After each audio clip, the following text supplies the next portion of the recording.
আসসালামু আলাইকুম। আজকে আমি যে মেডিসিনটি নিয়ে আপনাদের সামনে হাজির হয়েছি, সেটার নাম হলো ট্রাইসিন সাসপেনশন বা সিরাপ। যার মধ্যে রয়েছে সেফেক্সিম ট্রাইহেড্রেট প্রতি ৫ মিলিতে অর্থাৎ ১ চামচে রয়েছে ১০০ মিলিগ্রাম সেফেক্সিম ট্রাইহেড্রেট। এটি বেক্সিমকো ফার্মাসিউটিক্যালস লিমিটেডের একটি ওষুধ। এটি বাচ্চাদের একটি অ্যান্টিবায়োটিক।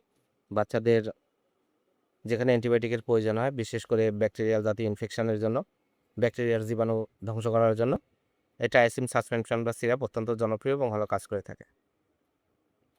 তো আসুন আজকে আমরা জেনে নিই বাচ্চাদের এই ট্রাইসিন সাসপেনশন বা সিরাপ আপনারা কেন সেবন করাবেন? এটি বাচ্চাদের অশ্লীল মূত্রনালী সংক্রমণ অথবা মূত্রথলিতে জ্বালাপোড়া, মূত্রে ইনফেকশন হলে মূত্রথলিতে চুলকানোর জন্য অথবা বিভিন্ন ইনফেকশনের জন্য টায়াসিন সিরাপ বা সাসপেনশনটি আপনারা ব্যবহার করবেন।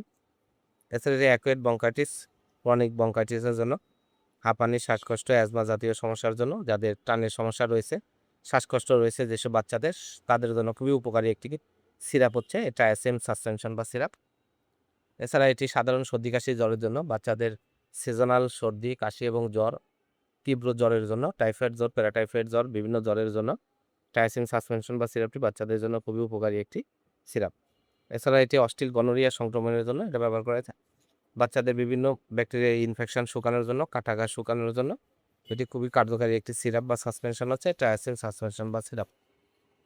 এবার আসুন দেখে নেওয়া যাক এর মাত্রা ও সেবন বিধিকে।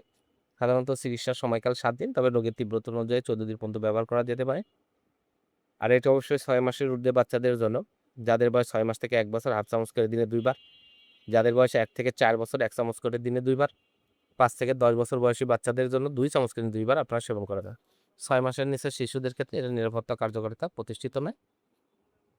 আর এটির কিছু পার্শ্ব প্রতিক্রিয়া রয়েছে, যেমন ওষুধটি আম অতিরিক্ত সেবনের ফলে ডায়রিয়া, মলের ধরন পরিবর্তন হয়ে থাকে। ডায়রিয়া গুরুতর হলে ওষুধ সেবন বন্ধ করে দিতে হবে। এছাড়া অ্যালার্জি জাতীয় কিছু সমস্যা সৃষ্টি করতে পারে।